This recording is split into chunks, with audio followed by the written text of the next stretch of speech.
Galing, ito siya, oh. Ganda, ganda ng pagka-blue nito. Galing.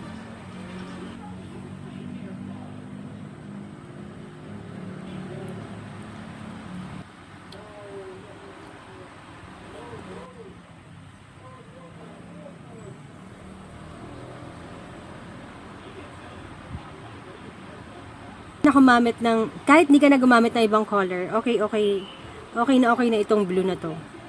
Itong shade ng blue na to sa Tears. Saktong-sakto pala talaga siya sa Cry, Baby, Cry. Ganda ng color. Isa pa. Isa pang luha.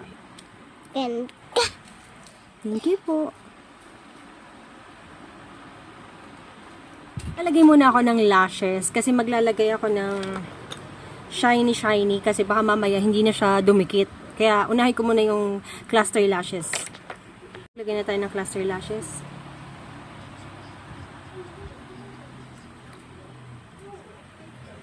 Cry, baby, cry.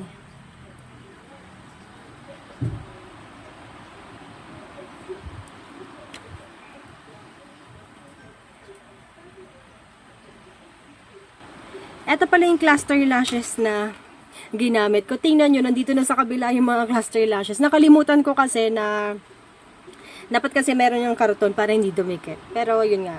Pero okay naman, magagamit ko pa naman siya. Epic fail lang yung nagawa ko. Hindi ko nalagay yung cover, kaya ayan siya. Tingnan nyo. Ang dali lang din niyang ikabit. Diba? Ang ganda rin ng kanyang design. Ang ganda rin ng cluster lashes na to. So, ito yung wala. O, tingnan nyo. Ito yung meron.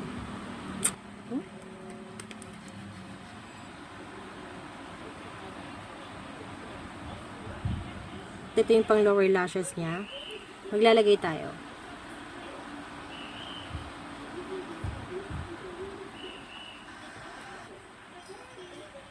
Para mas kompleto talaga yung look natin. O, diba? Mas maganda meron kang lower lashes talaga.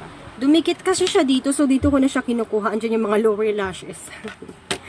Ayan o, nagagamit pa naman siya. At madikit talaga siya ha.